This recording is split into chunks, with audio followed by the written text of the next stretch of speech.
Hey, good morning. Welcome back to Soul. Thank you so much for joining me, especially as we slowly wrap up this year and bring it to a nice end. We'll have a special episode all the way at the end to do a little bit of reflecting together.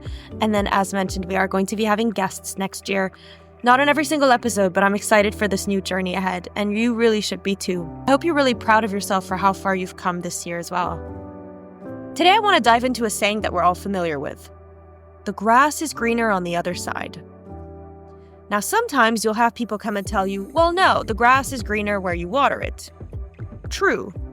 But even then, the grass is not only greener where you water it. The grass isn't always green. And that's okay. If you think about the circle of life, the cycle of nature, the grass really is mainly green in spring. So the secret isn't really about finding the perfect patch of grass, but it's about learning to embrace all the different seasons of life. Sometimes we need to take a step back and understand that life, like nature, is cyclical. Sometimes it's spring and everything is blooming. Other times it's winter and the landscape won't be as beautiful. You might need to take time to relax. But every season has its purpose, its lessons, and its beauty. Now, funny enough, I always like to compare that cyclical nature that is reflected so clearly in a woman's cycle. A woman's body is often compared to 4 seasons: spring and summer, when everything feels bright and energetic, which coincide with the follicular and ovulation phases. And then there's autumn and winter, the times when emotions run deeper, energy feels lower. These are the luteal and menstrual phases. And men, if you're not familiar with those, please get familiar with those. It's just to say that even in the biological rhythm, there's an ebb and flow. And it's a reflection of how we go through cycles emotionally, mentally, and spiritually. And just as every woman has to adapt to these phases, finding ways to nurture herself during lower moments, we all need to live with it and through the changing seasons of our lives. Also, a quick pause to say shout out to women everywhere who navigate these cycles with such grace and resilience and adaptability. But the most important part is that it really is a reminder that life isn't always about blooming. Sometimes it's also about resting, reflecting, and renewing as well. That exact same principle applies to our work, our relationships, any other part of our life that goes through phases. There are going to be times when everything is clicking into place. Even at work, you feel like you're on a roll, you're having a great couple of weeks or a great month. Projects are going smoothly, your relationships are vibrant, ideas are flowing effortlessly. These are your spring and summer moments, and they don't necessarily have to take place in spring and summer, but it's that time of abundance and growth.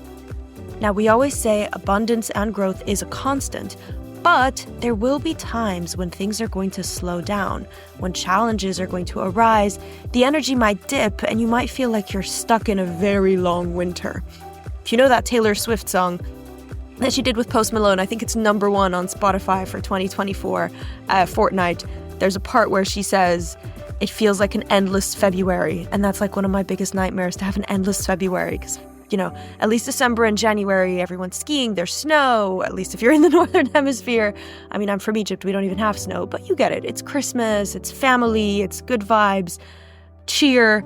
But then February, with the exception of, Valentine's Day, is just winter. There's nothing else. And it's really easy to get frustrated during those February moments in your life. You might feel like something's wrong. You might feel like, how do I get out of this? But those seasons are also necessary. There are those times when we absolutely need to take a step back, dig deep, reflect, and find new ways to nurture what's around us. So yes, water the grass. Give attention to the things that matter in life. Invest your time and effort in relationships, passions, work, and well-being. But also remember to embrace the falling leaves, the quiet moments, and learn to appreciate that winter and fall as much as the spring. With those quiet moments, we really feel renewed. I always say in the fall, just as the leaves are falling, the wind is blowing it away, the rain is falling down, it's also a chance for us to renew and to look inwards towards growth. Remember that life is not about chasing springtime, it's not about chasing weekends, it's about learning to embrace every season, to rest in winter, prepare in autumn, bloom in spring, and just enjoy the summer. Water your grass, but don't wait for it to turn green. Embrace the cycle, embrace all different patches of the green. Colors of the green. I feel like I'm about to sing Colors of the Wind. You get where I'm trying to go with this. And with this, thank you again for joining me. Here's to embracing every phase of life and trusting that every season will bring the next, and there's always good right around the corner. Step by step, day by day, as always, thank you so much, and I will see you next week on Soul.